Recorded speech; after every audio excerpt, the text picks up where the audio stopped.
तुम ही तो मेरा जीवन हो अब साथ हमारे। तू तेरे बड़े भाई को बहुत पसंद करता है ना? पसंद तो करता हूँ पर रिस्पेक्ट ज्यादा है। ऐसा मैंने क्या कर दिया जो मुझे इस तरह बोल के चली गई? दुनिया जैसी दिखती है वैसी है नहीं। ये हमारी नजरों से छिपी एक अलग दुनिया है।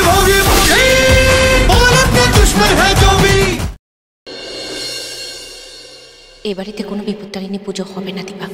মা মা প্লিজ এরকম করবেন না মা।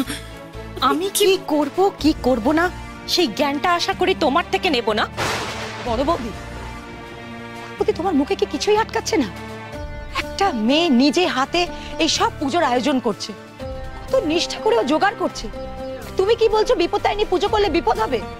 মা বিপত্তারিণীর পুজো করলে সব বিপদ থেকে উদ্ধার হব আমরা। শোনো দীপা,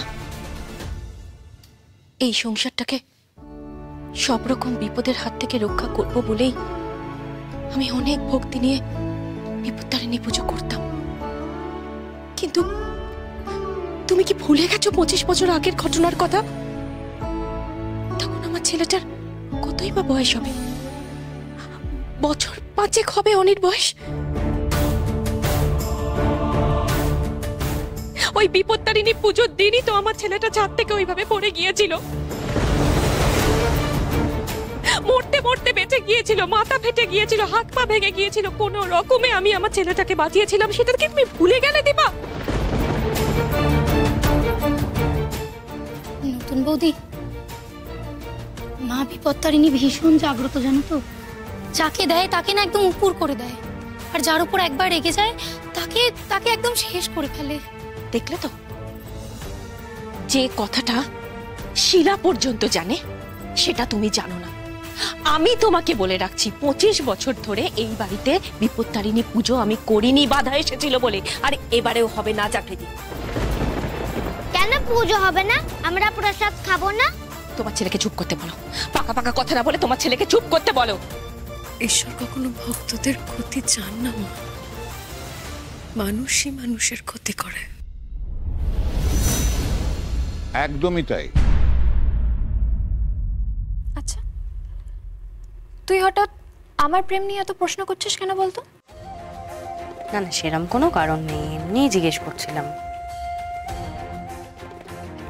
ওই যে বললাম, খুব একটা না বিশ্বাস হয় না, বুঝেছিস? আমার নিজের জীবনটাই দেখ না কেরম বরবাদ হয়ে গেল। আর আমি তো তোকে ভালোবাসি, কেয়ার করি, তোর জন্য তো আমার চিন্তা হবেই। আমিও তো প্রেম করেই বিয়ে করেছিলাম, কিন্তু সেটা থাকলো কি? সেটা তুই তোর নিজের দোষেই এই ফল পেয়েছিস। ঠিক, আমি আমার নিজের দোষেই এই ফল পাচ্ছি। আমি তো খারাপ, আমি মানছি। সেই জন্যই আমি চাই না তোর জীবনটাও এরকম নষ্ট হোক। আশেপাশের সম্পর্কগুলো দেখতো, একটা সম্পর্ক স্টেবল নয়। আমাদের দাদা আর জাগৃতির কথাই ভাব না, ওরাও তো কতদিন প্রেম করে তারপর বিয়ে করেছিল। তারপর আলটিমেটলি কি হলো? ডিভোর্স, শত্রুতা। দাদা আবার সেকেন্ড ম্যারেজ করলো অনামিকাদির সাথে। সেটাও কি হলো? ওদের মধ্যে প্রবলেমস লেগেই রয়েছে। জানি। সেই জন্যই বলছি, কি বলতো, আমার না মনে হয় এইসব বিয়ে প্রেম এসবে না মানুষের খুব নজর লাগে, জানিস তো, মনে হয় আমার। সেই জন্যই তোকে একটা অ্যাডভাইস দিই, শোন, প্রেম কর, অসুবিধা নেই, কিন্তু তার ব্যাকগ্রাউন্ড, তার হিস্ট্রি, তার মা বাবার সাথে আগে মেশ, তাদের সম্পর্কে জান, ছেলেটা কেমন সেটা জানিস, তারপরে কমিটমেন্টে যাস, তার আগে যাস না।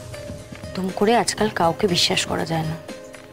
সব কিছু নিজে আগে শিওর হবি, তারপর এগোবি। তারপর তোর নিজের প্রেমের কথাটা বাকিদের বলিস, তার আগে কাউকে কিচ্ছু বলিস না। কাউকে না মানে কাউকে না, পায়েল, ইভেন আমাকেও নয়। ওকে? এমনিতেই তুই ম্যাক্সিমাম কথাবার্তা ভুলই বলিস, কিন্তু আমার মনে হয় আজকে তুই যে বুদ্ধিটা দিলি এটা একদম ঠিকঠাক। নাইস, প্রাইমারি ব্রেন ওয়াশটা করে ফেলেছি। আপাতত মনে হচ্ছে বিপদটা কেটে গেছে। Good going Isha. যার নাম বিপত্তারিণী তিনি কখনো ভক্তদের বিপদের কারণ হতে পারে না বড় বৌমা। কালকে পুজো হবে, তোজো দাদু ভাই আর মিহি দিদি ভাই আমরা একসাথে প্রসাদ খাবো। আর বড় বৌমা, তুমি যে ঘটনাটা কথা বলছো তাতে না ছিল তোমার পুজোর কোনো দোষ, না বিপত্তারিণী অনির উপর রুষ্ট হয়েছিলেন। এটা নিছক একটা দুর্ঘটনা। এই কথাটা আপনি কি করে বলতে পারছেন বাবা? সেদিন তো প্রায় আমার কোলটা খালি হয়ে যেত। আজকে তাহলে কি করে আপনি? হয়েছে কি? হয়নি তো। বিপত্তারিণী অনিকে রক্ষা করেছিলেন। আজকে সেই অনি এই বিপত্তারিণী পুজো করতে চাইছে, ওর স্ত্রী পুজো করবে। দেখো বড় বৌমা, আজ এই পরিবারে যা যা বিপদ এসেছে সবই তো ওরাই আমাদের রক্ষা করেছে সেই বিপদ থেকে। আজকে সেই অনি বিপত্তারিণী উদযাপন করতে চাইছে, সেটা করতে দাও।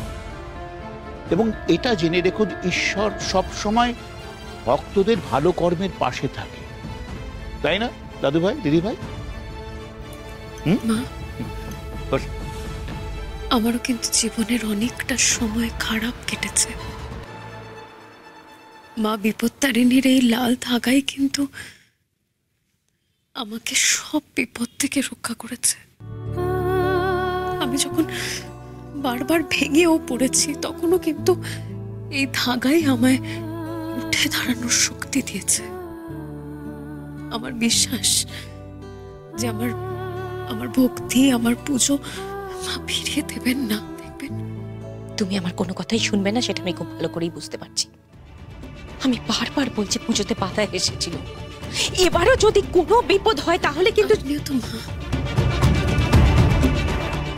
যদি এরকম কিছু হয় তাহলে আপনি আমায় যা শাস্তি দেবেন আমি মাথা পেতে নেব। যা ইচ্ছে করো।